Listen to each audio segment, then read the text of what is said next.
Welcome to JK Tells a Story, where real-life dramas unfold. Sit back and enjoy today's tale. It was an ordinary Tuesday morning at Sullivan Associates, the insurance brokerage where Marcus had worked for nearly 5 years. The spring air in Atlanta carried that familiar mix of magnolia blooms and urban energy that he'd grown to love since moving here from Chicago. 5 years ago, he'd left behind a corporate grind, where 60-hour weeks were considered light duty. His current position was infinitely more relaxed, but the agency maintained an excellent reputation that brought in enough clients to provide Marcus and his family with a comfortable living. The office occupied the second floor of a renovated brick building in Virginia Highland, housing 5 brokers and 10 support staff. Marcus genuinely enjoyed his work here.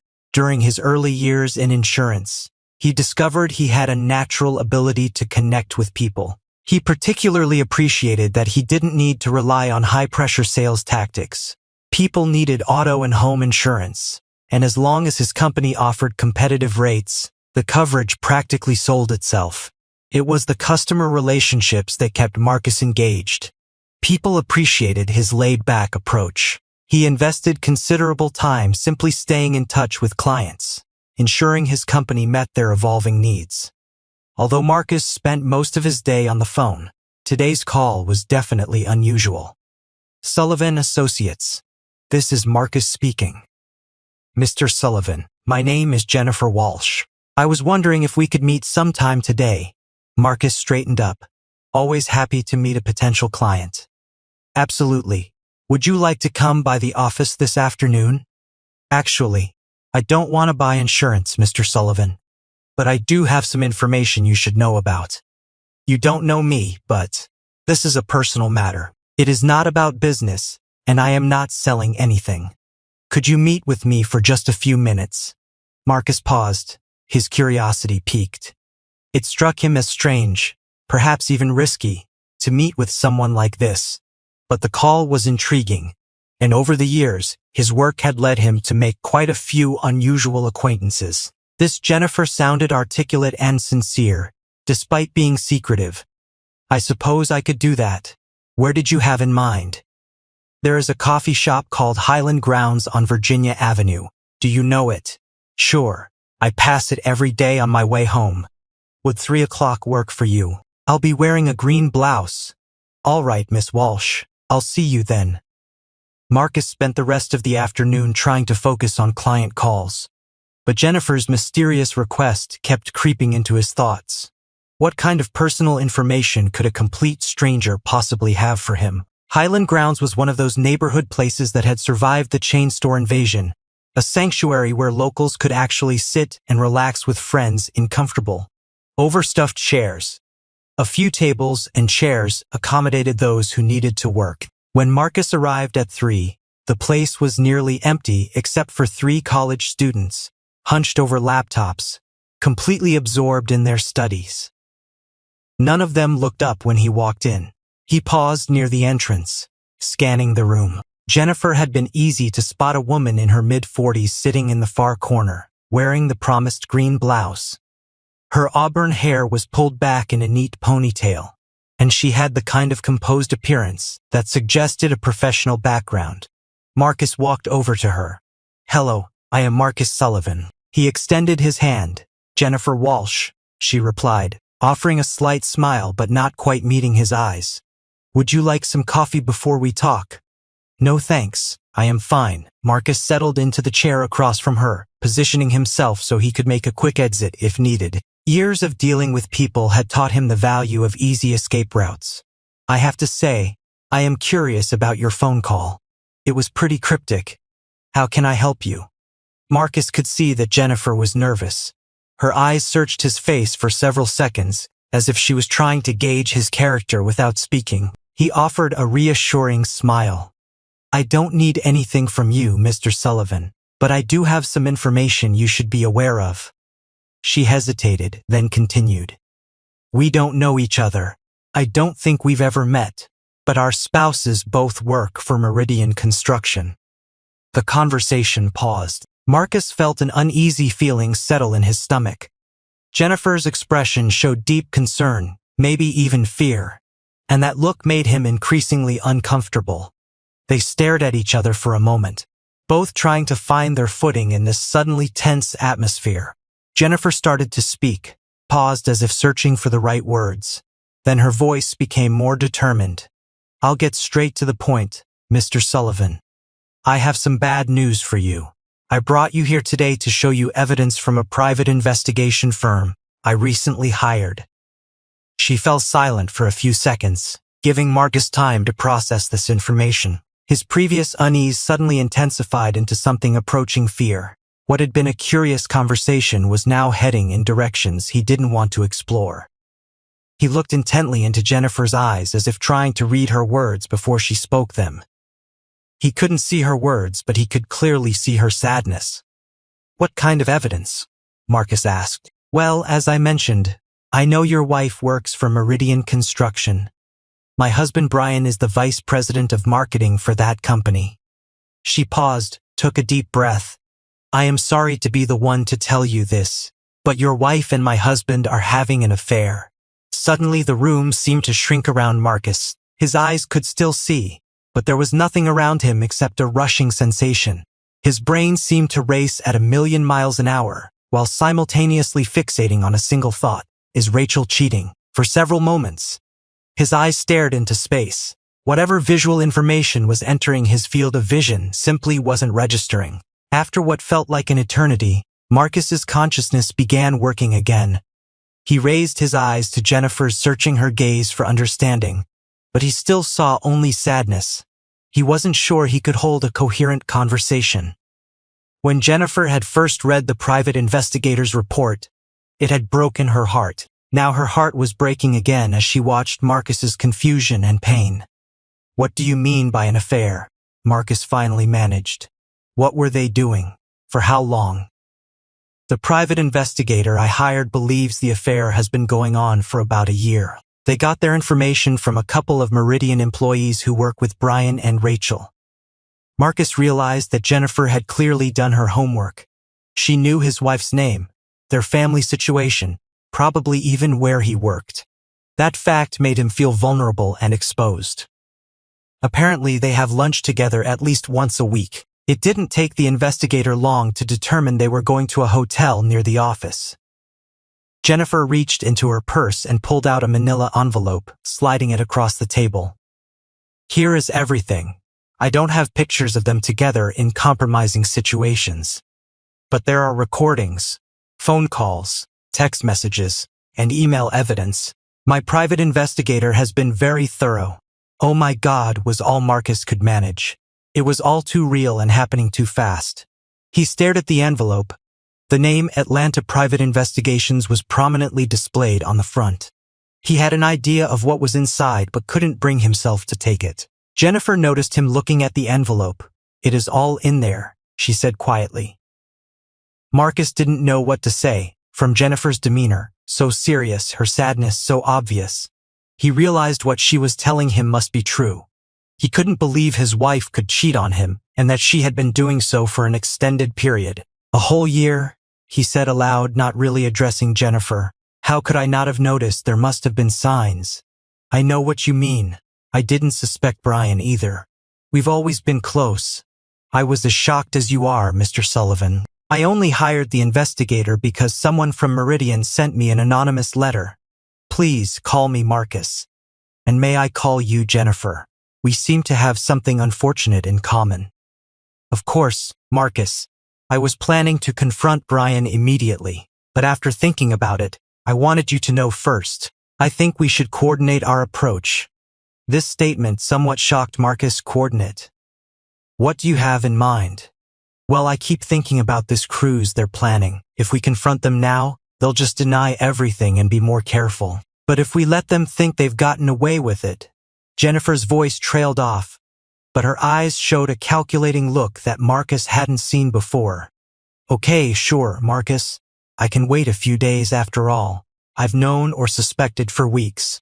But I don't want to wait too long. The investigators told me that Brian and Rachel are planning a trip together in a couple of weeks, and I'll be damned if I am going to let them go off like lovebirds." "Oh wow, that must be the conference Rachel's been talking about for the last month." When is it? I don't know if there is going to be an actual conference, but the private investigators said they have a 4-day adults only cruise booked starting on the 14th of this month. Marcus was still in a state of shock. A cruise. It appears so. They've been planning this for weeks. Marcus stared at the envelope again. Jennifer, this is...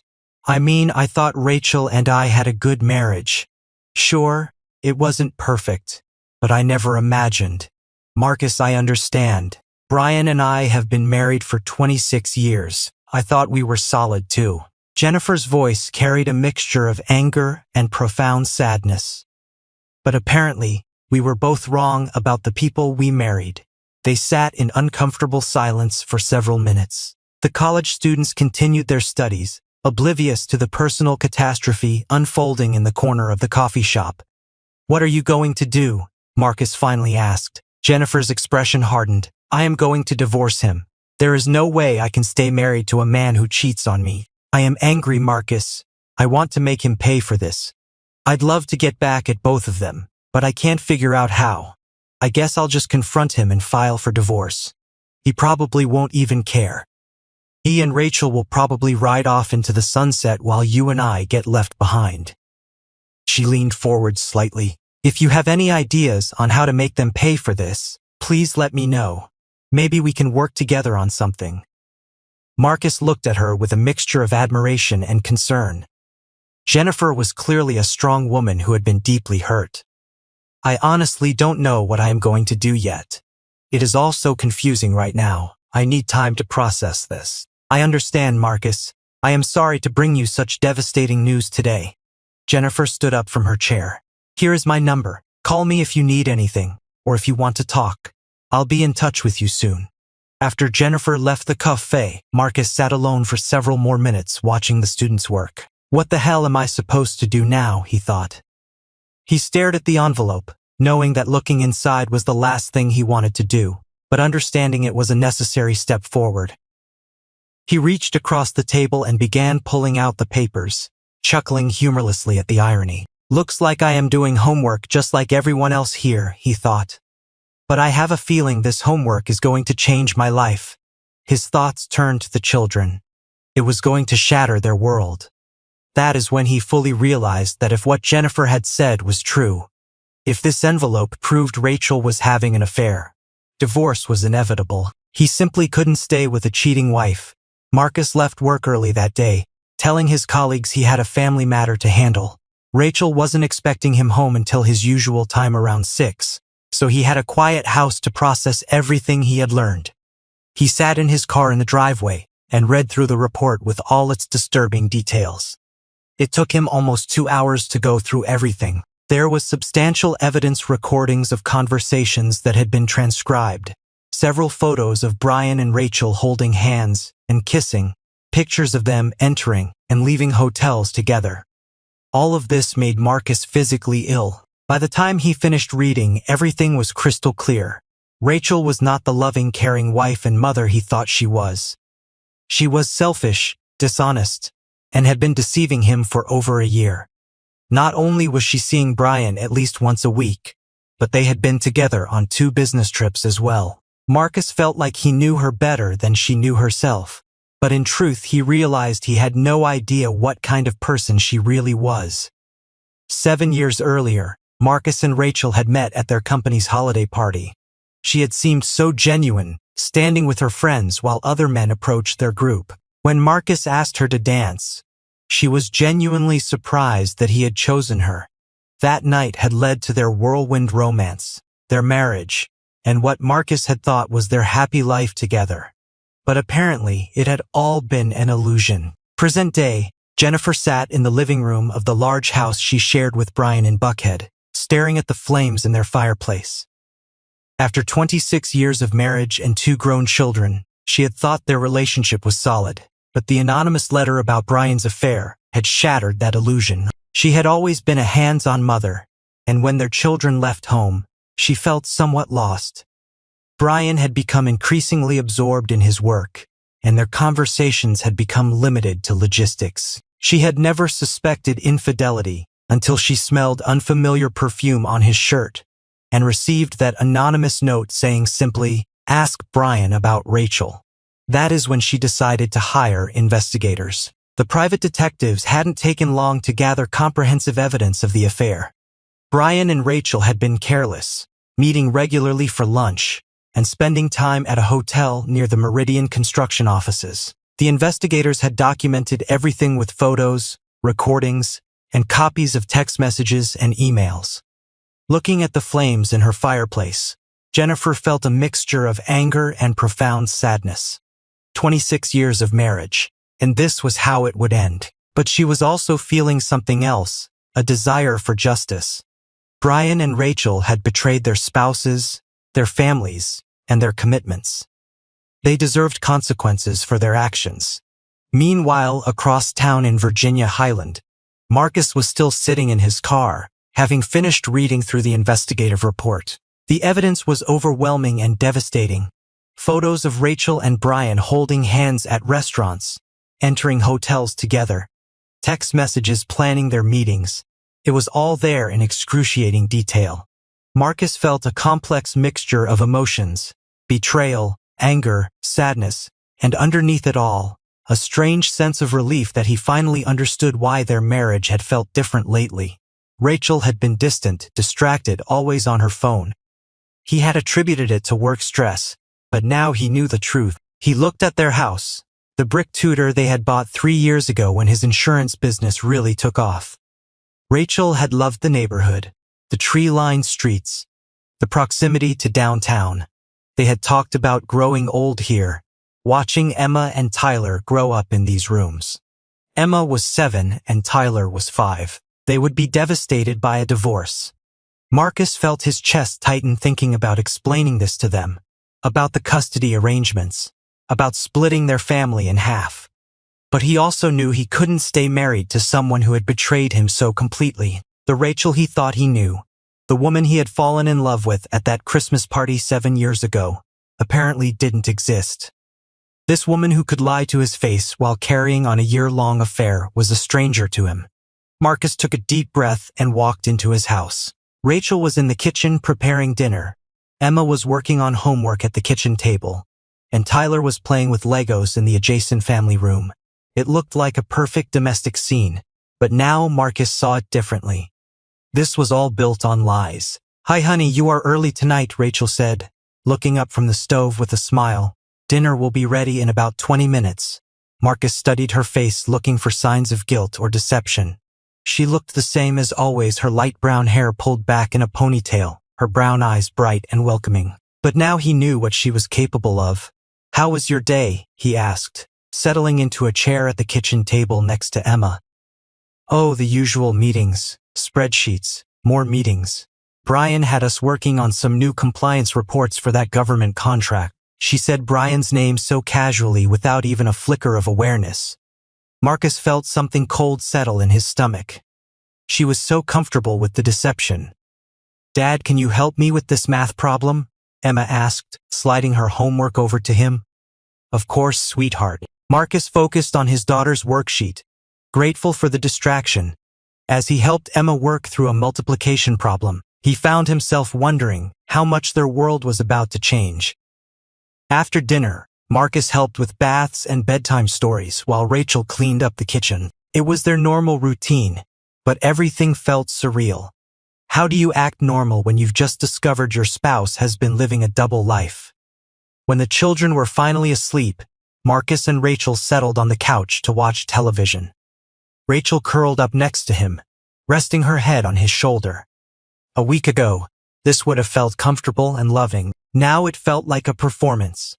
"Rachel," Marcus said carefully, "that conference you mentioned next week, the one in Miami, is that still happening?" She murmured, not looking away from the television. "Should be good.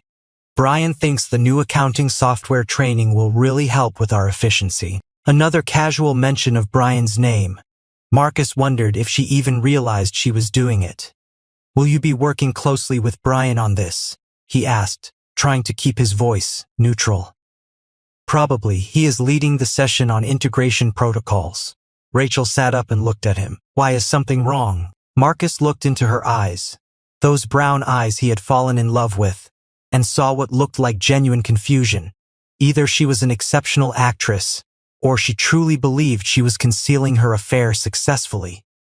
"No, nothing's wrong. I just want to make sure I understand your schedule so I can plan with the kids." Rachel smiled and settled back against his shoulder. "You are sweet. It is just 4 days. I'll be back Friday evening." 4 days on a cruise with her lover, Marcus thought. 4 days while he took care of their children, and she pretended to be at a conference. That night, Marcus lay awake long after Rachel fell asleep beside him. He stared at the ceiling, processing everything he had learned and trying to decide what to do next. Confronting her immediately felt too impulsive. He needed a plan. He thought about Jennifer's suggestion of getting revenge. Part of him wanted to expose Brian and Rachel publicly, to make them face consequences for their betrayal. But another part of him just wanted to protect Emma and Tyler from as much pain as possible. By morning, Marcus had made his decision. He wouldn't confront Rachel yet. Instead, he would let her go on this cruise. And while she was gone, he would prepare for the next phase of his life. He would consult with a divorce attorney, gather his financial documents, and figure out the best way to tell the children. Rachel had chosen to blow up their marriage. Now Marcus would choose how to handle the aftermath. The next morning arrived gray and drizzly, typical Atlanta spring weather. Rachel was rushing around the kitchen, packing last-minute items for her trip, and making sure everything was organized for Marcus and the kids. "Emma's soccer practice is at 4 on Wednesday," she said, checking items off a list. "Tyler has that play date with Mason on Thursday, and I already confirmed with his mom. The parent-teacher conference got moved to next Monday. I'll reschedule when I get back." Marcus watched her efficient preparations with a mixture of admiration and disgust. She was an excellent mother and partner in all the practical aspects of life. But she was also a liar and a cheat. "Have a good trip," Marcus said as she gathered her luggage by the front door. Rachel walked over and kissed him goodbye. A normal, affectionate kiss between married couples. "I love you. I'll call tonight when I get settled." "I love you too," Marcus replied automatically, though the words felt strange in his mouth.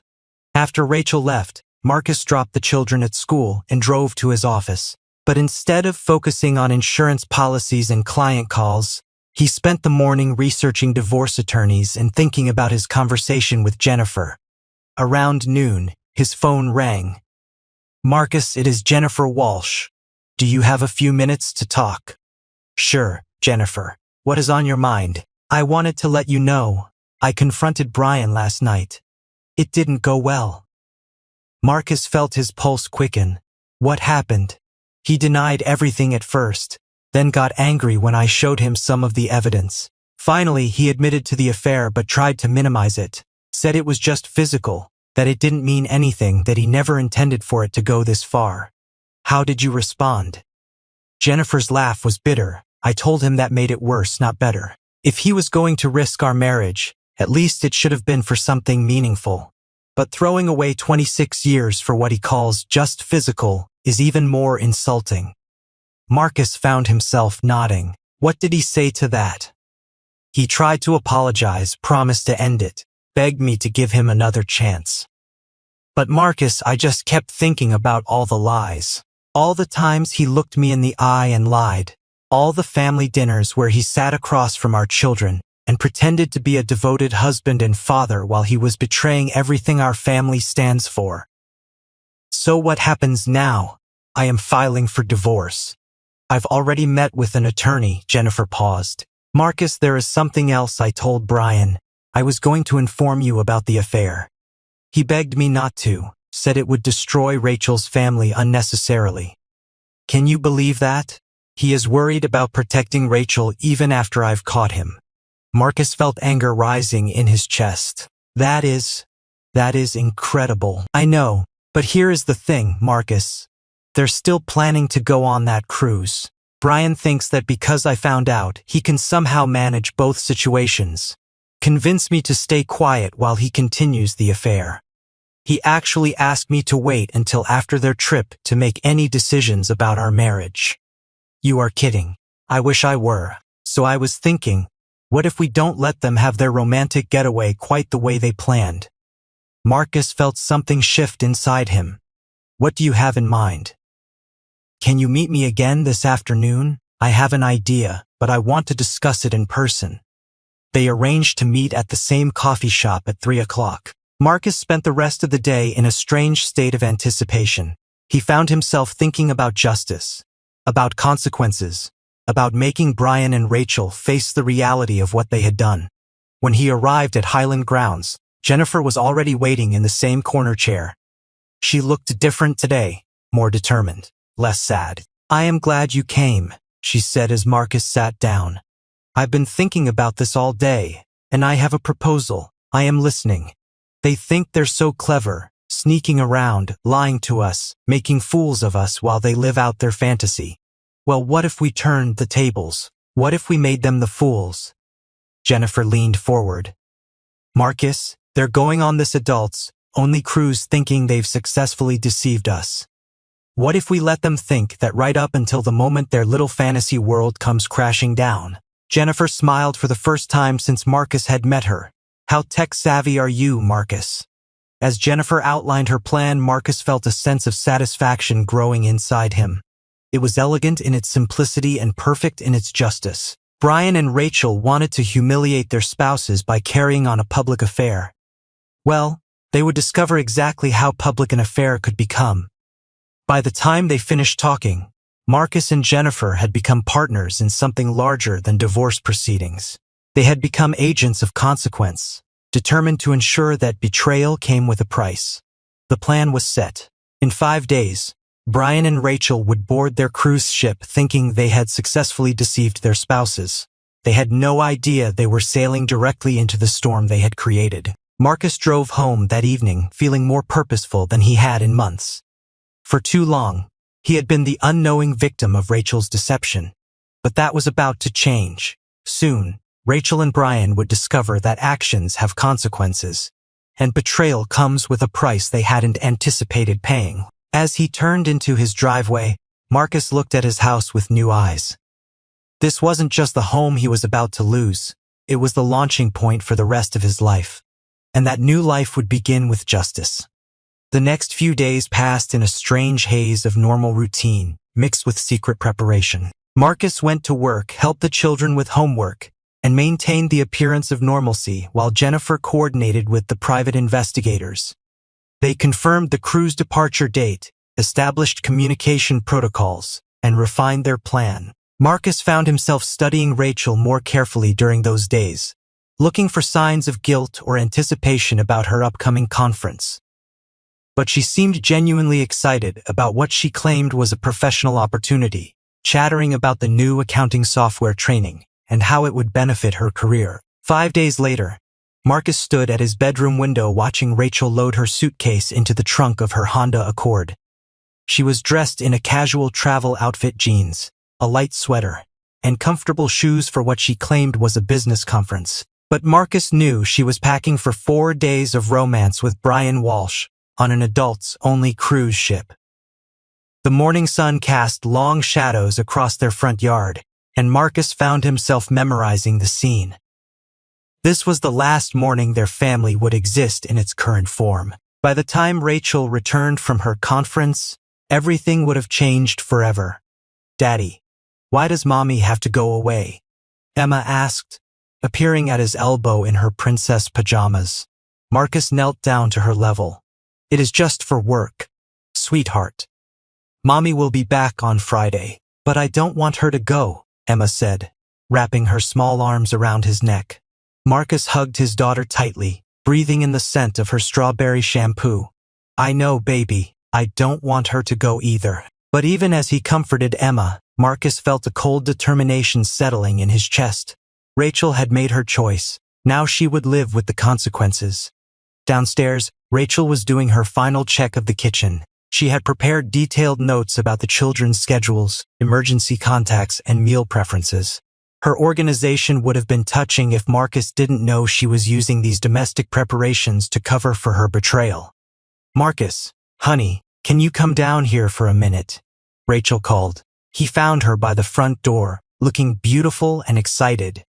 There was a glow about her that he now realized had nothing to do with work enthusiasm. "I want to say goodbye properly," she said, stepping close to him. Marcus felt her hands on his chest, saw her looking up at him with those brown eyes he had once loved so much. She stood on her tiptoes and kissed him, not the perfunctory peck of a busy morning, but a real kiss, full of apparent affection. "I love you," she whispered against his lips. Marcus stared down at her, marveling at her ability to lie so completely. "Have a wonderful time, Rachel." Something flickered in her eyes, perhaps confusion at his choice of words. But then she smiled. "I'll call you tonight when I get settled in the hotel." Marcus watched from the doorway as Rachel backed out of their driveway and drove toward what she thought was her romantic escape. He remained there until her car disappeared around the corner, then quietly closed the door. The children were still in their pajamas, eating cereal and watching cartoons. For them, this was just another day when Mommy had to travel for work. They had no idea their world was about to change forever. Marcus poured himself a cup of coffee and sat at the kitchen table with his laptop. Jennifer had given him detailed instructions for their plan, and timing would be crucial. He opened his browser and navigated to the website for Carnival Cruise Lines. According to the private investigator's report, Rachel and Brian were boarded on the Seas of Paradise, a ship that marketed itself as an adults-only escape with intimate dining and romantic entertainment. Marcus felt his jaw tighten as he read the ship's promotional materials. While he was home taking care of their children, Rachel would be enjoying candlelit dinners and couples massages with her lover. His phone buzzed with a text message from Jennifer. "Just confirmed they're both on board. Photos coming in from our friends. Ready to begin." Marcus typed back, "Ready." The friends Jennifer referred to were the private investigators they had retained. For an additional fee, the investigators had agreed to continue surveillance during the cruise, sending real-time updates about Rachel and Brian's activities. Marcus's laptop chimed with an incoming email. The first batch of photos showed Rachel and Brian at the ship's departure, holding hands as they watched Atlanta disappear behind them. In one image, Brian had his arm around Rachel's waist as she leaned against the deck railing. They looked like a couple on their honeymoon. Marcus studied Rachel's face in the photos. She looked genuinely happy, more radiant than he had seen her in months. The realization hit him like a physical blow. She was happier with Brian than she had been with her own husband and children. His phone rang. "Marcus, it is Jennifer. Did you see the photos?" "I saw them. Are you okay? I know this can't be easy." Marcus was quiet for a moment, processing his emotions. "Actually, Jennifer, I think I am done being sad. I am angry now, and that feels much better." "Good. Anger is useful. Sadness just makes us victims. Are you ready to take control of this situation?" "More than ready. The ship has limited Wi-Fi, and we've confirmed that Brian and Rachel haven't been actively checking social media," Jennifer explained. "The investigators say most passengers only get online briefly to post vacation photos, then go back to enjoying their cruise activities. Plus, the ship's Wi-Fi is expensive and slow, so people tend to limit their usage." Marcus had spent considerable time thinking about their approach. Simply exposing the affair wouldn't be enough. Rachel and Brian would find a way to spin the narrative, to minimize their betrayal and paint themselves as victims of their spouse's vindictiveness. No, Marcus wanted something more comprehensive. He wanted Rachel to experience the same humiliation and helplessness that he had felt when he discovered her betrayal. He wanted her to understand what it felt like to have your life destroyed by someone you trusted. That evening, after putting Emma and Tyler to bed, Marcus sat in his home office and opened Rachel's laptop. She had left it behind, claiming she only needed her tablet for the conference. Over the years, Rachel had often asked Marcus to help her with various online tasks when her laptop was acting up, so he knew her passwords and had used her devices many times before. Their home Wi-Fi would recognize the laptop as a trusted device. Rachel had always been trusting with her passwords, using the same combination for most accounts. It took Marcus less than 5 minutes to access her Facebook account from her own laptop. He scrolled through her recent posts, carefully curated images of their family life, cheerful updates about work projects, and loving comments about their marriage. To anyone reading her social media, Rachel Sullivan appeared to be a devoted wife and mother living a picture-perfect life. Marcus felt sick reading her posts from the past year. While she was carrying on her affair with Brian, she had been posting anniversary tributes to their marriage, proud moments about their children, and grateful reflections on their blessed life together. Every single post was a lie. Marcus opened a new browser window and logged into the cloud storage account he had created. The private investigators had set up a system to transfer photos periodically when they had Wi-Fi access at ports. The latest batch transferred that morning before the ship departed Nassau showed Rachel and Brian at the ship's formal dining room, dressed for dinner and gazing into each other's eyes across a table set for two. Marcus downloaded the most damning images and began crafting his masterpiece. He started with a photo of Rachel and Brian sharing what appeared to be an intimate conversation over dinner. Rachel was leaning across the table, her hand covering Brian's, both of them smiling like lovers. Marcus uploaded the image to Rachel's Facebook account and began typing, "I've been keeping a secret from everyone, and I can't hide it any longer.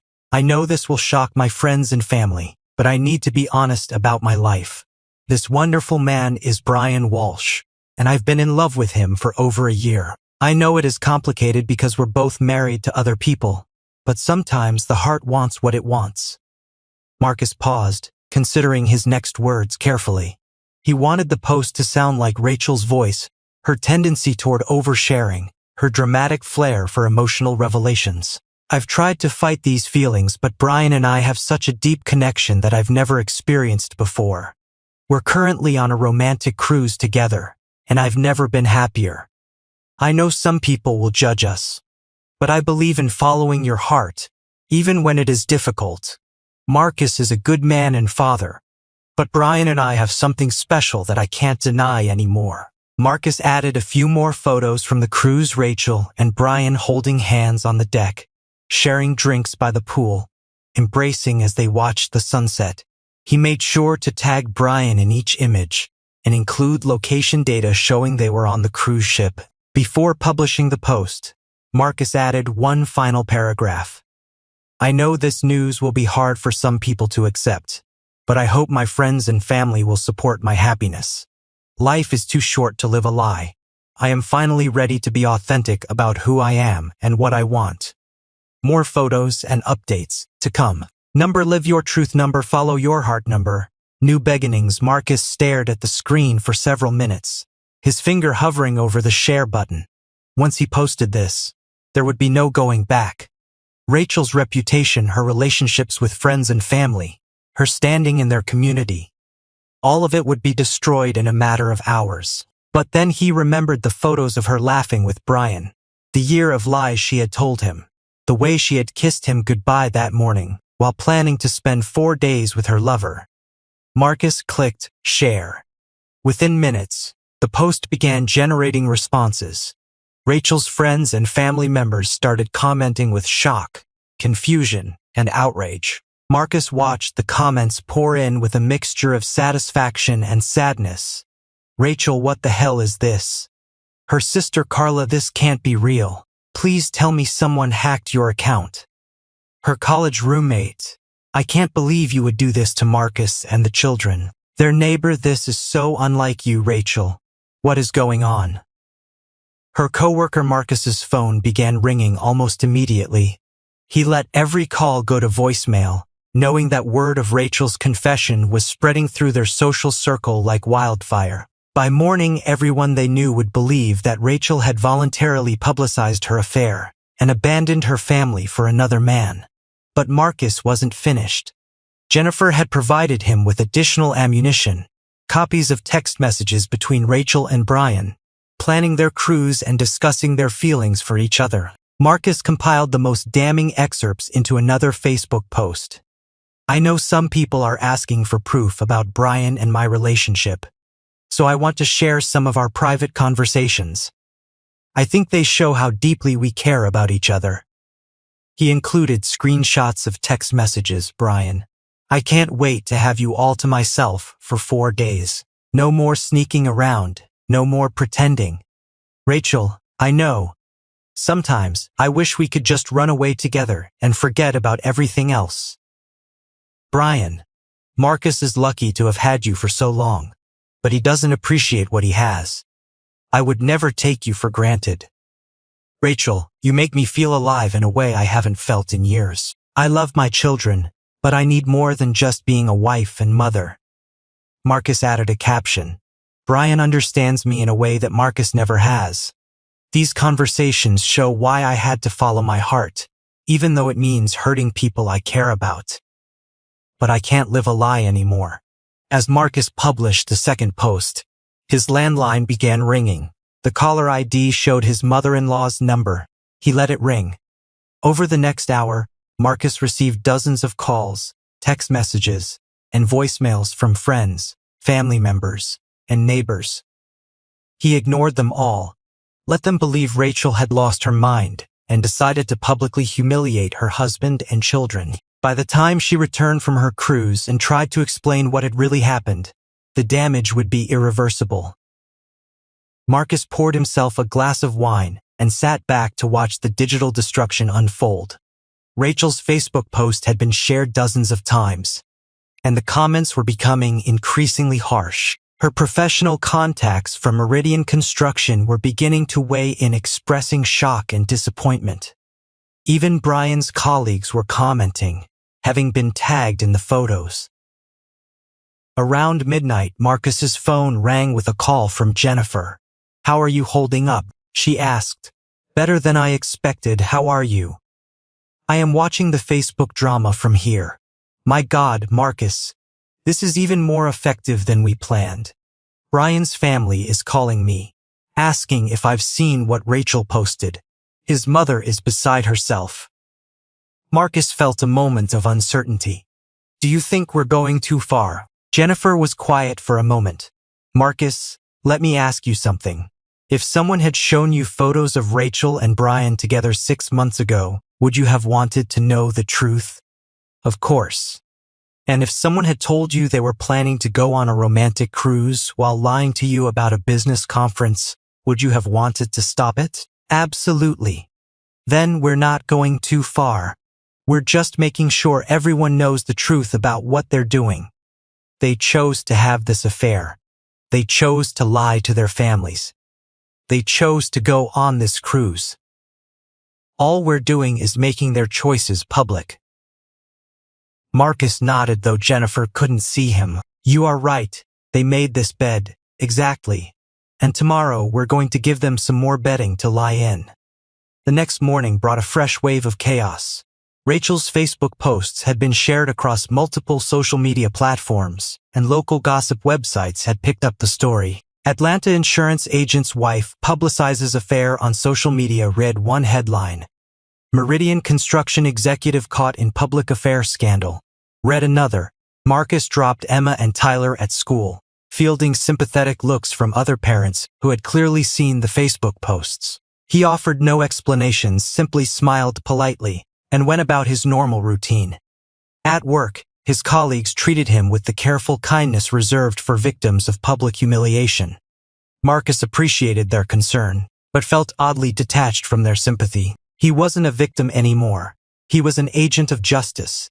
Jennifer texted him around noon, new photos coming in. These are even better. The latest batch of surveillance photos showed Rachel and Brian in various stages of intimacy around the cruise ship. They were clearly comfortable with public displays of affection, holding hands, kissing, and embracing as they moved from the pool to the dining room to their private cabin. Marcus selected the most revealing images and prepared his third Facebook post. This time he decided to escalate the emotional manipulation. Day 2 of our cruise. And I am overwhelmed by how free I feel.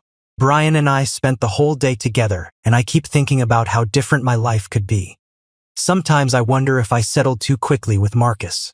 I was young when we got married, and maybe I didn't know what real love could feel like. He uploaded photos of Rachel and Brian kissing by the ship's pool and dancing close together at the evening entertainment. I know some people are angry with me for being public about this, but I am tired of hiding. Brian makes me feel beautiful and desired in a way I haven't felt in years. I know it is selfish, but I deserve to be happy too. The kids will understand someday that mommy needs more than just being a wife and mother." Marcus added one final line, planning to post more photos tomorrow. "This cruise is showing me what my life could really be like. Number no regrets, number new life, number true love." The response to this post was even more explosive than the previous ones within their social circle.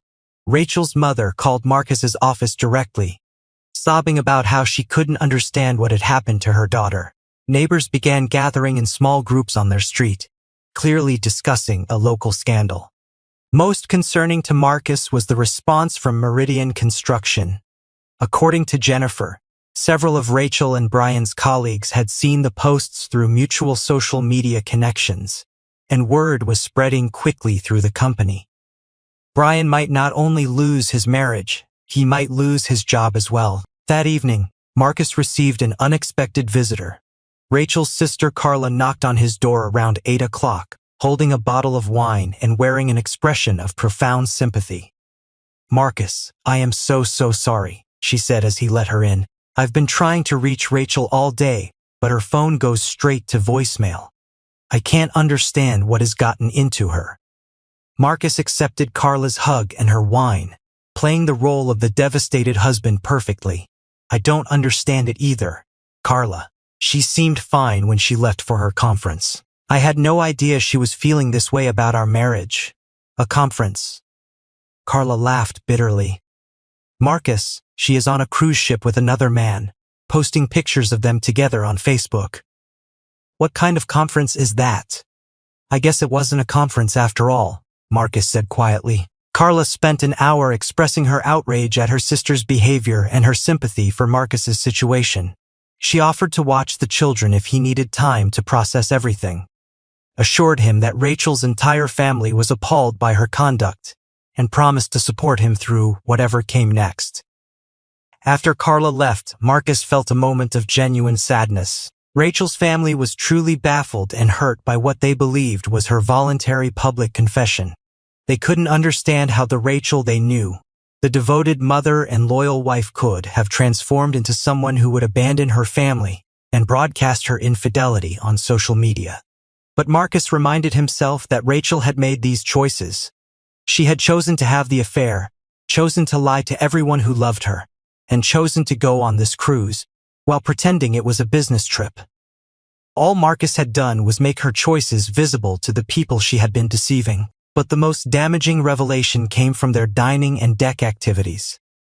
The private investigators, posing as fellow passengers, had managed to capture photos of Rachel and Brian in various public displays of affection around the cruise ship.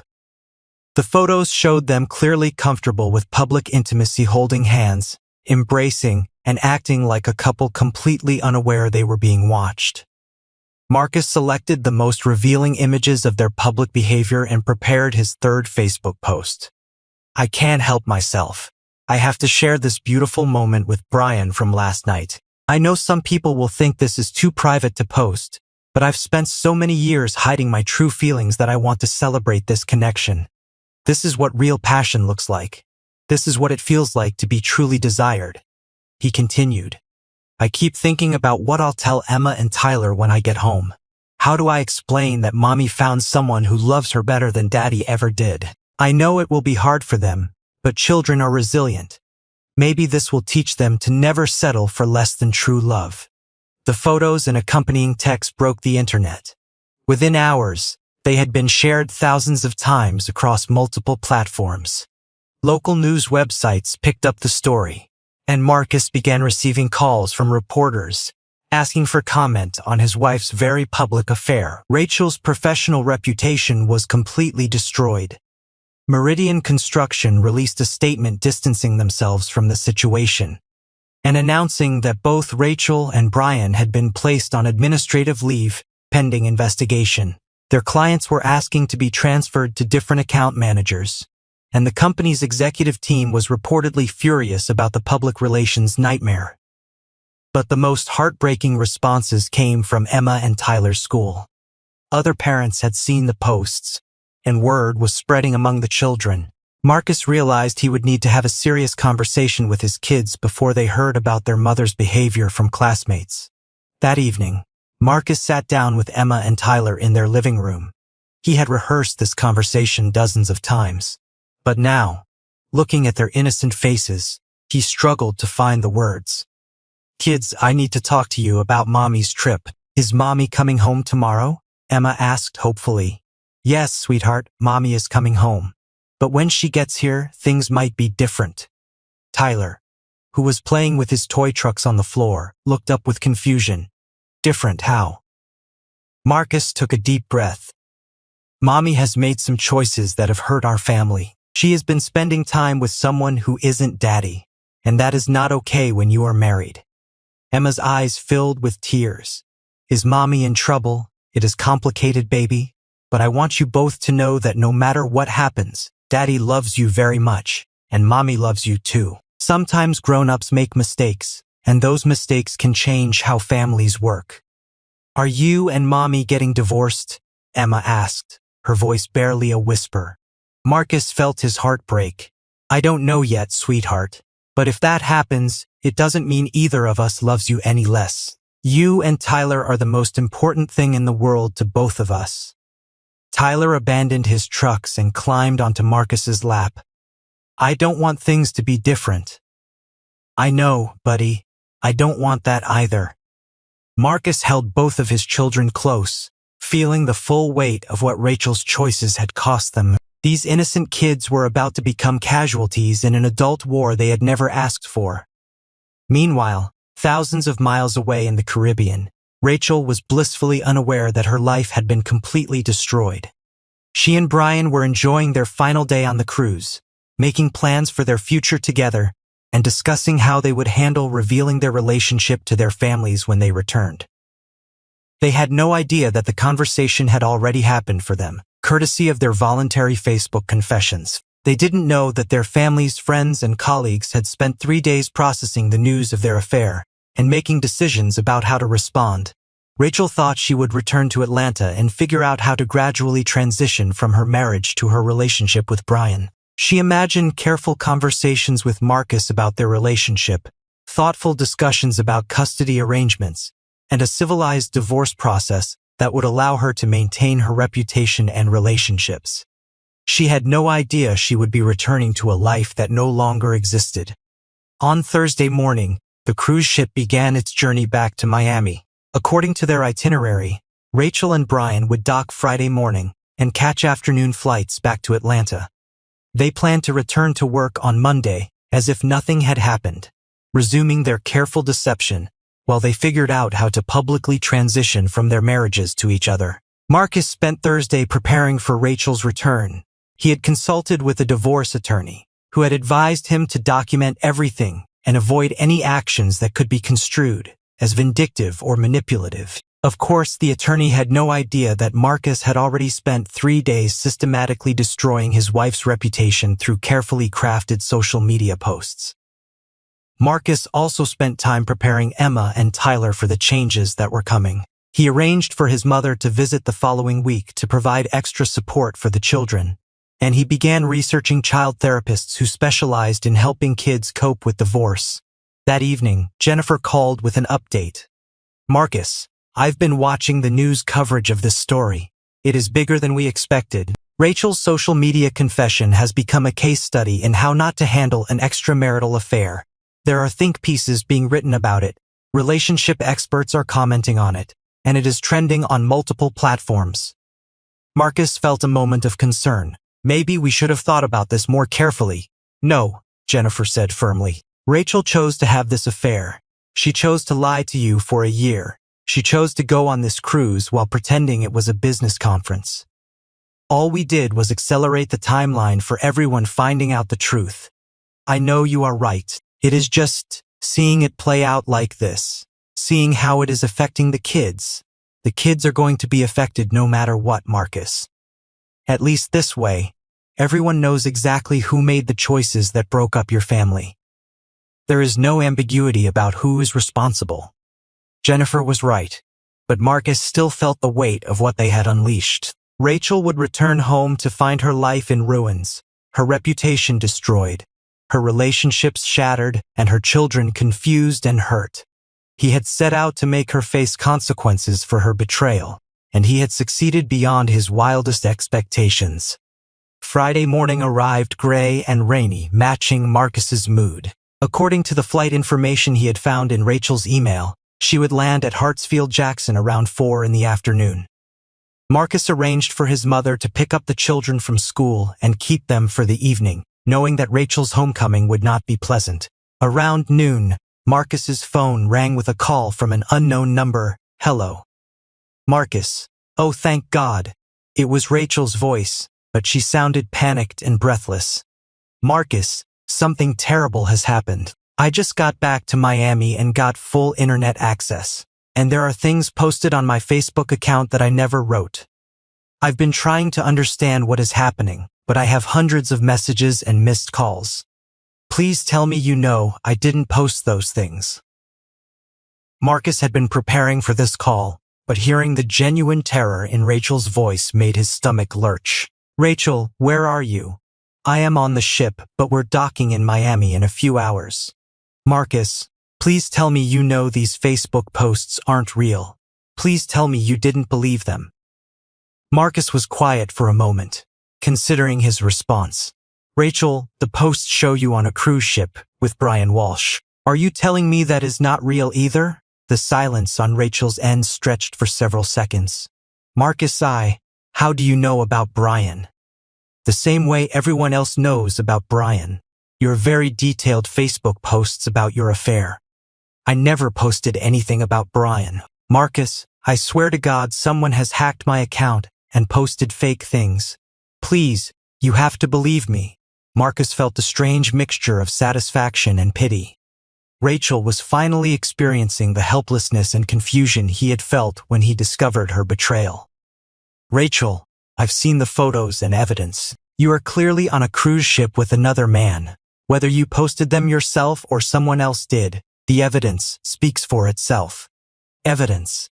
What evidence?" "Marcus, what the hell is going on? A private investigator hired by Brian's wife has been documenting your affair for weeks. Rachel, everything is documented: your hotel meetings, your business trip together, your text messages, your emails, and now your romantic cruise." Marcus could hear Rachel crying on the other end of the line. "Oh God, this is a nightmare. Marcus, please. I know I made mistakes, but I never wanted it to come out like this. I never wanted to hurt you or the children like this. But you did want to hurt us, Rachel. Every time you chose to continue the affair, every time you lied to my face, every time you planned another meeting with Brian, those were all choices to hurt us. Marcus, please, can we talk when I get home? Can you please take down those Facebook posts? My whole family has seen them. My mother called me crying. My sister won't even speak to me. My coworkers. Oh God, my job. I can't take down the posts, Rachel, because I didn't put them up. According to everyone who has seen them, you posted them yourself. But I didn't, Marcus. You have to believe me. What I believe doesn't matter anymore, Rachel. What matters is that everyone now knows the truth about what you've been doing. The call ended with Rachel sobbing and begging Marcus to help her fix the situation. But Marcus knew there was no fixing this. Rachel had burned her life down with her own choices. The Facebook posts had simply provided the matches. As Marcus sat in his empty house waiting for Rachel's return, he reflected on the events of the past week. He had set out to make Rachel face consequences for her betrayal, and he had succeeded completely.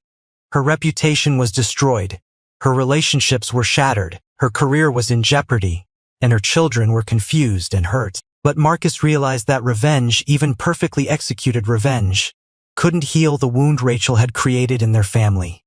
It couldn't restore the trust she had broken, undo the lies she had told, or give Emma and Tyler their innocence back. What it had done was ensure that everyone knew exactly what had happened to their marriage, and who was responsible for destroying it. When people asked why Marcus and Rachel divorced, there would be no ambiguity, no competing narratives, no questions about who was the victim and who was the perpetrator. Rachel had chosen to betray her family. Now she would live with the consequences of that choice for the rest of her life. As the afternoon faded into evening, Marcus prepared himself for Rachel's arrival. Their marriage was over. Had been over the moment she chose to start her affair with Brian. But there would still be details to work out. Custody arrangements, financial settlements, living situations. But first, Rachel would have to confront the reality of what her choices had cost her. She would have to face the wreckage of the life she had built and destroyed. She would have to explain to her children why Mommy had made choices that broke their family apart. Marcus had spent a year being the unknowing victim of Rachel's deception, but that chapter of their story was over. Now Rachel would discover what it felt like to be the one left powerless, humiliated, and alone. Friday evening arrived with the weight of impending confrontation. Marcus had spent the day in a strange state of calm, knowing that Rachel would soon return to face the wreckage of her choices. The house felt different now, no longer the warm family home they had built together, but rather a stage where the final act of their marriage would play out.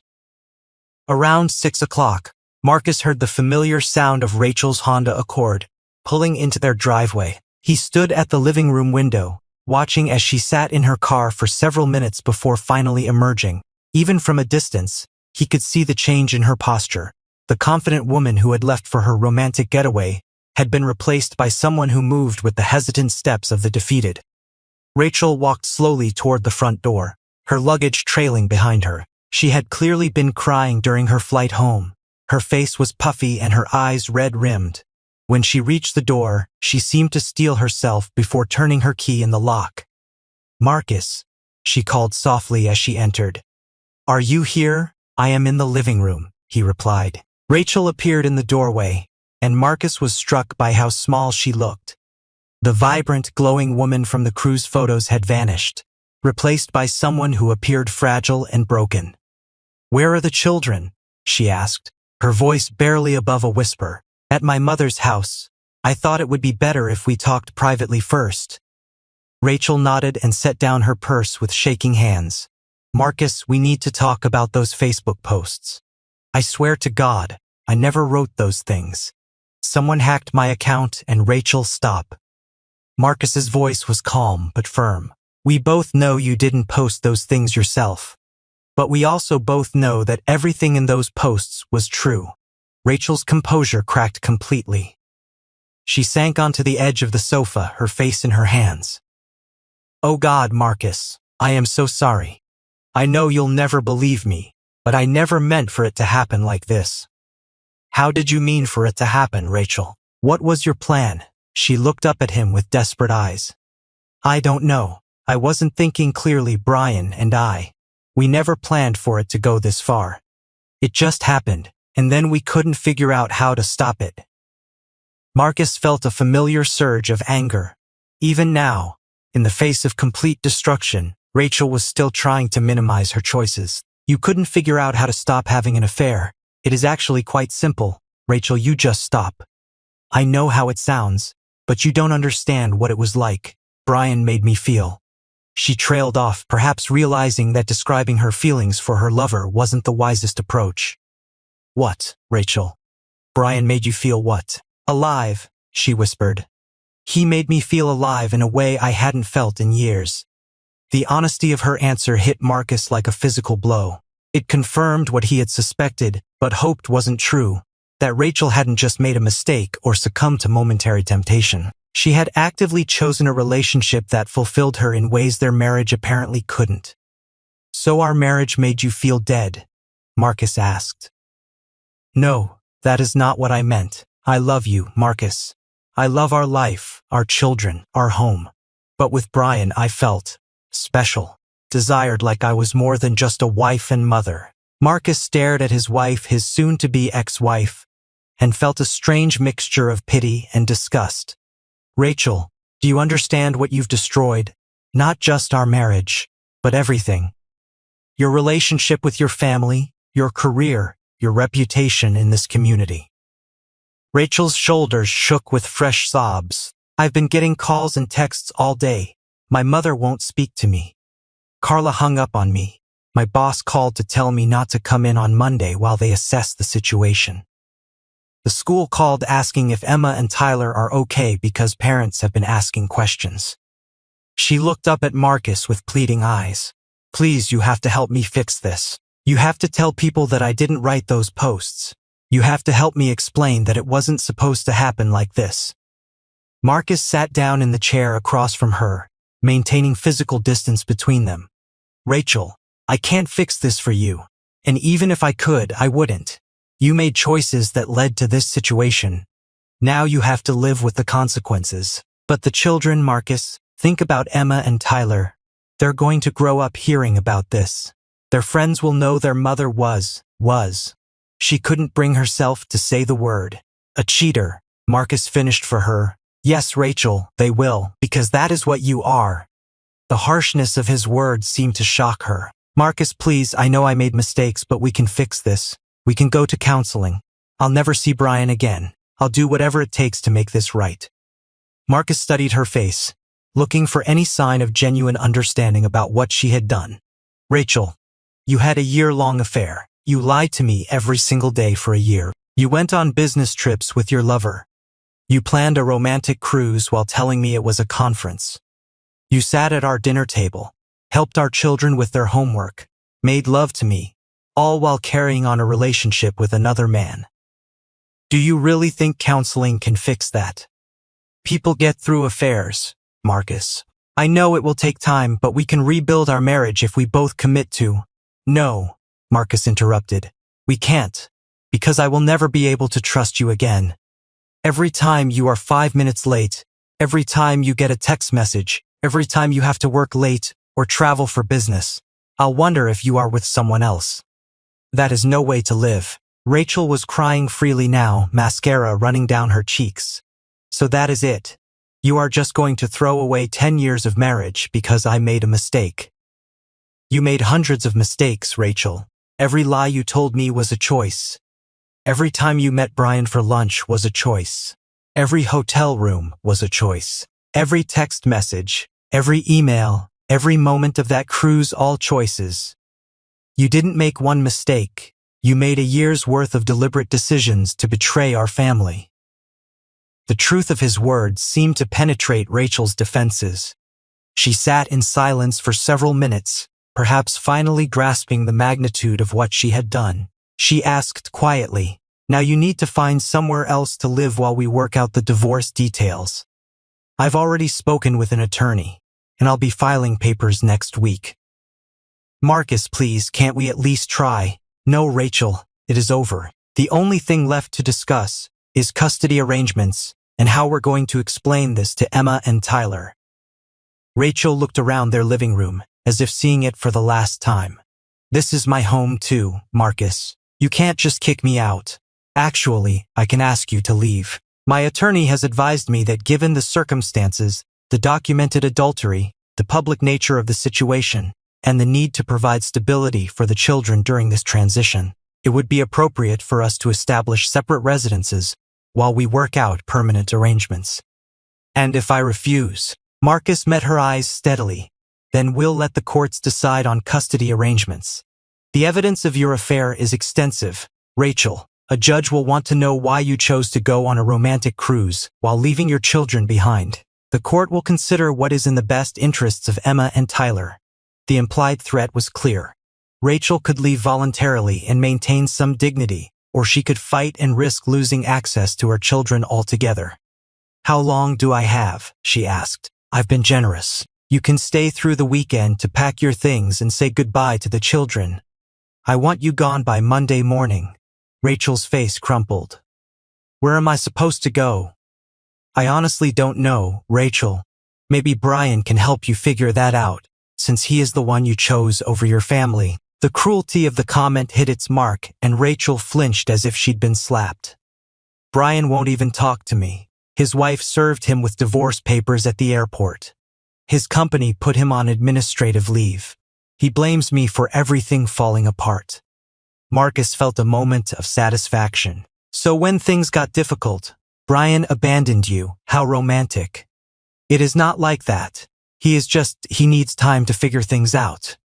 Just like you needed time to figure out whether to stay faithful to your husband. Rachel stood up abruptly, anger flashing in her eyes. You don't understand what it was like, Marcus. You worked all the time. You never really talked to me anymore. You took me for granted. I felt invisible in my own marriage. Marcus stood as well, his own anger finally breaking through his controlled facade. So instead of talking to me about it, instead of suggesting counseling, instead of working on our problems like adults, you decided to have an affair. You felt invisible, so you made our entire marriage invisible by replacing it with a lie. I tried to talk to you. You were always busy with work or tired or focused on the kids. When was I supposed to get your attention? How about before you started sleeping with another man, Rachel? How about before you decided our marriage vows meant nothing? They stood facing each other across their living room, both breathing hard, the weight of a year's worth of deception and betrayal hanging between them. You know what the worst part is, Marcus said, his voice dropping to a deadly calm. It is not even the affair. It is the fact that you are still trying to make this my fault. You are still looking for excuses, still trying to justify what you did instead of taking responsibility for it. Rachel's anger deflated as quickly as it had risen. I am not trying to justify it. I know what I did was wrong. I don't know how to fix it. You can't fix it, Rachel. That is what you don't understand. Some things, once broken, can't be repaired. Some betrayals are too fundamental to overcome. Some lies are too deep to forgive. Rachel sank back onto the sofa, looking utterly defeated. So what happens to us? What happens to our family? We're not a family anymore, Rachel. We're two people who share children and are trying to figure out how to co-parent after one of us destroyed everything we built together. The finality in Marcus's voice seemed to break something inside Rachel. She began crying again, but these weren't the angry tears of before. These were tears of grief, of loss, of recognition that her choices had consequences she hadn't fully considered. I loved you, she whispered. I still love you. If you loved me, you wouldn't have betrayed me, Marcus replied. If you loved our family, you wouldn't have risked destroying it for a romantic adventure with another woman's husband. Rachel looked up at him through her tears. Can you ever forgive me? Marcus considered her question seriously. Maybe someday I can forgive you for my own peace of mind, but I can never forget what you did and I can never trust you again. And without trust, there is no marriage. They sat in heavy silence as the weight of their conversation settled around them. Outside, the sun was setting over their neighborhood, casting long shadows across the living room where they had once planned their future together. I should go pack, Rachel said finally. Marcus nodded. I'll pick up the children tomorrow morning. You can spend the day with them, but I want you to tell them the truth about why you are leaving. What am I supposed to say? That mommy made choices that hurt our family? That is exactly what you should say. They deserve honesty, Rachel, even if it comes a year too late. Rachel stood and gathered her purse, moving like someone in a daze. As she reached the doorway, she turned back to look at Marcus one last time. I really am sorry, Marcus. I know that doesn't change anything, but I need you to know that I never meant for it to end like this. I believe you never meant to get caught, Marcus replied, but I don't believe you never meant to hurt me. Every time you chose to continue the affair, you chose to hurt me. You just thought I'd never find out. Rachel had no answer for that. She climbed the stairs to their bedroom, their former bedroom, to begin the process of dismantling the life she had destroyed. Marcus remained in the living room, listening to the sounds of Rachel moving around upstairs, opening drawers, closing closets, packing the remnants of their marriage into suitcases. The anger that had sustained him through the past week was gradually giving way to a profound sadness. Not for his marriage, which he now knew had been built on lies, but for the family they might have been if Rachel had made different choices. Rachel spent that night in the guest room, and the next morning, Marcus arranged for his mother to bring Emma and Tyler home so they could say goodbye to their mother before she left. The children were excited to see their mother, running to hug her when they arrived home. Rachel held them tightly, and Marcus could see her fighting back tears as she realized this might be her last normal moment with them for a long time. "Mommy, why do you have suitcases?" Emma asked, noticing the luggage by the front door. Rachel looked at Marcus, silently asking for help, but he remained firm. This conversation was her responsibility. "Kids, come sit with me on the couch," Rachel said, her voice shaking slightly. "I need to tell you something important." Emma and Tyler settled on either side of their mother, looking up at her with trusting eyes. Marcus's heart broke for them, knowing their innocence was about to be shattered. "You know how sometimes grown-ups make mistakes," Rachel began. "Like when you break something?" Tyler asked. "Sort of like that, honey. But bigger. Sometimes grown-ups make choices that hurt the people they love, even when they don't mean to." Emma was watching her mother's face intently. "What kind of choices, Mommy?" Rachel took a shaky breath. "I made some choices that hurt Daddy, and because of those choices, I can't live here with you anymore." "But why?" Emma's voice was small and confused. "Don't you love us anymore?" "Oh, sweetheart, I love you both more than anything in the whole world. This has nothing to do with how much I love you. This is about choices I made that hurt our family." Tyler climbed into Rachel's lap, wrapping his small arms around her neck. "I don't want you to go away, Mommy." Rachel held him close, tears streaming down her face. "I don't want to go away either, buddy. But sometimes when grown-ups make big mistakes, they have consequences." "What kind of consequences?" Emma asked. Rachel looked at Marcus again, but his expression remained impassive. She was on her own. "The consequence is that Daddy and I are going to get divorced, which means we won't be married anymore. And I am going to live somewhere else while we figure out how to make sure you both still get to spend lots of time with both of us." Emma's eyes filled with tears. "Like Tommy's parents." Rachel nodded. Tommy was a classmate whose parents had divorced the previous year. "Yes, sweetheart, like Tommy's parents. But Tommy's daddy moved away," Emma said. "Are you moving away too?" "I am not moving far away, baby. I'll still be here in Atlanta, and you'll still see me all the time. We'll have sleepovers, and go to dinner and do fun things together. It'll just be different." Tyler pulled back to look at his mother's face. "Did you break something really important?" Rachel's voice caught in her throat. "Yes, honey. I broke something really important. Can't you fix it?" "Some things can't be fixed once they're broken, Tyler. Like if you broke Daddy's favorite mug into a million pieces. Even if you glued it back together, it would never be the same." Emma was crying now too. "I don't want you and Daddy to be broken." "I know, sweetheart. I don't want that either. But sometimes grown-ups make choices that break things, and then they have to live with those choices." Marcus intervened gently. "Kids, I want you to know that none of this is your fault. You didn't do anything wrong. This is about choices that grown-ups made, and you are both going to be loved and taken care of no matter what." "Will we still live here with you, Daddy?" Emma asked. "Yes, you'll live here with me most of the time, and you'll visit with Mommy regularly. We're going to make sure you are safe and happy and that you get to spend time with both of us." Rachel spent the rest of the day trying to make normal memories with the children, playing games, reading stories, and having a picnic lunch in the backyard. But there was a forced quality to their interactions, an underlying sadness that even the children could sense. When evening came, it was time for the goodbye that none of them wanted to face. "I have to go now," Rachel said, kneeling down to hug Emma and Tyler one last time. "When will we see you again?" Emma asked. "Very soon, baby. Daddy and I are going to work out a schedule so you can visit me and we can do fun things together." "Will you call us?" Tyler asked. "Every day if Daddy says it is okay," Marcus nodded. Despite everything, he wouldn't keep the children from their mother. "You can call them every evening at 7 o'clock. Rachel hugged her children fiercely, whispering promises and reassurances while trying not to break down completely in front of them. Marcus watched from the doorway, feeling the full weight of what her choices had cost their family.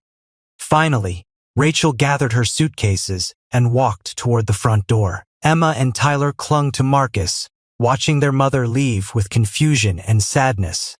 "Bye, Mommy," Tyler whispered. Bye, babies. I love you both so much. Rachel looked back at Marcus one final time. Thank you for not making this harder than it had to be. Marcus nodded but didn't speak.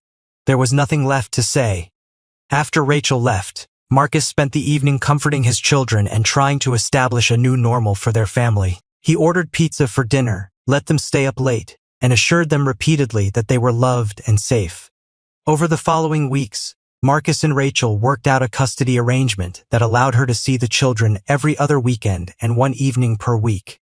Rachel found a small apartment across town and slowly began rebuilding her life from the ground up. The divorce proceedings were surprisingly civil, though Rachel did initially consult with her own attorney about custody arrangements. However, when her lawyer reviewed the evidence and explained the likely outcomes, Rachel chose not to fight Marcus on the major issues. The documented affair and the public nature of the situation had left her with limited leverage, and prolonging the process would only cause more pain for the children. Brian's marriage had also ended, but unlike Marcus and Rachel, Brian and Jennifer's divorce was acrimonious. Jennifer had been far less forgiving of her husband's betrayal, and their proceedings dragged on for months with disputes over property, alimony, and custody of their adult children's loyalty. Ironically, Brian and Rachel's relationship didn't survive the destruction of their marriages, though for more complex reasons than simple abandonment. The stress of the public exposure, the loss of their jobs, and the legal proceedings created enormous pressure on their relationship. Without the excitement of secrecy and the thrill of forbidden love, they discovered their connection had been more about the affair itself than about each other. Both were dealing with their own guilt and family pressures, and neither had the emotional resources to support the other through the crisis they had created. Marcus found himself oddly satisfied by this development. It confirmed what he had suspected, that Rachel's affair had been more about the excitement of deception than about genuine love for Brian. She had destroyed their marriage for what amounted to a fantasy. As months passed, Marcus began to rebuild his own life. He focused on his work, spent quality time with Emma and Tyler, and slowly started to feel like himself again. The anger that had consumed him during those first weeks gradually faded, replaced by a kind of resigned acceptance. Rachel, meanwhile, struggled with the aftermath of her choices. Her relationship with her family remained strained. Her mother spoke to her only when necessary, and her sister Carla had cut off contact entirely. Her career never recovered from the public scandal. Meridian Construction had quietly let her go, and other employers were reluctant to hire someone whose personal drama had become local news. She found work at a smaller firm for less money, though not primarily because of the scandal. The local business community had largely moved on from the social media drama. Rather, the gap in her employment and the circumstances of leaving Meridian had limited her options. 1 year after their divorce was finalized, Rachel made an unexpected decision. She wrote a public apology on Facebook, a genuine one this time, taking responsibility for her actions. I know a lot of you have been wondering what happened to me last year, she wrote. The truth is, I made some really bad choices that hurt a lot of people I care about. A year ago, those choices became public in a way I never intended. But the affair itself was real, and it was my fault. I am not going to make excuses or try to explain why I did what I did, because honestly, I am still trying to figure that out myself. I just know that I was selfish and I hurt my family, especially Marcus and my kids. Marcus didn't deserve what I put him through. He was a good husband and he is an amazing father. I messed up big time, and I know some of you probably think I don't deserve forgiveness. You might be right about that. I am just trying to be a better person now and a better mom to Emma and Tyler. I hope someday they'll understand that what I did was wrong, and it had nothing to do with them. I am sorry to everyone I disappointed. I know this doesn't fix anything, but I needed to say it. The post was much shorter and less polished than her previous writing, but it felt genuine. Most comments were supportive, though some remained critical. Marcus read it but didn't respond publicly. That evening, however, he did something unexpected. He sent Rachel a private message. I saw your post. Thank you for finally being honest about what happened. It doesn't change the past, but it shows respect for the truth. Rachel responded immediately. I should have been honest from the beginning. About everything. I am sorry it took me this long to say that publicly. We can't change what happened, Marcus wrote back, but we can make sure Emma and Tyler grow up knowing that actions have consequences and that taking responsibility is important, even when it is difficult. I want to be the mother they deserve, Rachel replied, even if I wasn't the wife you deserved. Marcus stared at her message for a long time before responding. The kids love you, Rachel. They need you to be the best version of yourself, not the person you were during the affair. It was the most honest conversation they'd had since her return from the cruise, and it marked a subtle shift in their relationship. They would never be friends, and Marcus would never forgive the betrayal, but they could perhaps be effective co-parents who treated each other with basic respect. Over time, Rachel did become a better mother.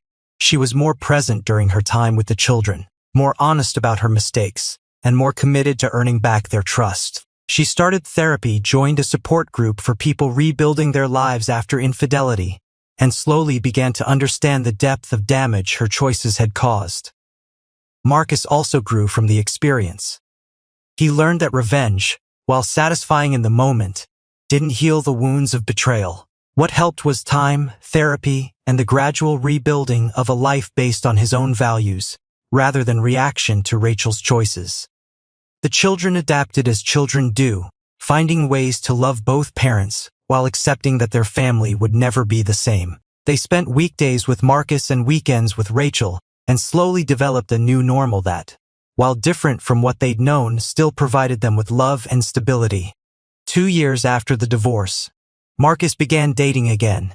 He was cautious, guarded, and unwilling to rush into anything serious. But he had learned that not everyone was capable of the kind of betrayal Rachel had committed, and that it was possible to trust again, albeit more carefully. Rachel remained single, focusing on her relationship with her children and her own healing. She had learned that the excitement she had sought in her affair was ultimately hollow, and that genuine happiness came from integrity, honesty, and authentic relationships. 7 years after their divorce, Marcus and Rachel attended Emma's 8th grade graduation together. They sat separately but cordially, both focused on celebrating their daughter's achievement. When Emma gave a speech about overcoming challenges, both parents felt the weight of their shared history. After the ceremony, as they watched Emma and Tyler with their respective friend groups, Rachel approached Marcus. "She is incredible," Rachel said, watching their daughter laugh with her classmates. "She is," Marcus agreed. "They both are." "Thank you," Rachel said quietly. "For what?" "For not letting my mistakes define their childhood. For being a good father even when I wasn't being a good mother. For putting them first when you had every right to put your anger first." Marcus looked at his ex-wife, really looked at her, for the first time in years. She appeared older, sadder, but somehow more genuine than the woman he had married. The affair had broken her as much as it had broken their marriage, but she had used that brokenness to become someone more honest about her flaws and limitations. They needed at least one parent who was thinking clearly, Marcus said. "I am glad you eventually became that parent too." It wasn't forgiveness. Marcus still felt the echo of betrayal when he looked at her, but it was acknowledgement that people could change, that mistakes could lead to growth, and that their children deserved parents who could treat each other with basic human dignity. As they watched Emma and Tyler play, both parents understood that their story would never have a happy ending in the traditional sense. Their marriage was over, their trust was permanently broken, and their family would always bear the scars of Rachel's choices. But perhaps that was enough, not happiness, but honesty, not reconciliation, but respect, not forgiveness, but the recognition that even in the wreckage of betrayal, it was possible to build something new, a different kind of family, based not on romantic love but on shared responsibility for the children they both loved. The Facebook posts that had destroyed Rachel's life were still there, archived in digital permanence, but they no longer defined her entire existence. She had learned to live with the consequences of her choices, while working to ensure that her future choices would be worthy of the children who still called her mom. And Marcus had learned that sometimes the best revenge is not revenge at all, but the patient work of building a better life from the ashes of betrayal. not just for yourself, but for the innocent people who depend on you to be stronger than your pain. Thank you for your viewing. See you next time. If you enjoyed this, subscribe to JK Tells a Story for more tales.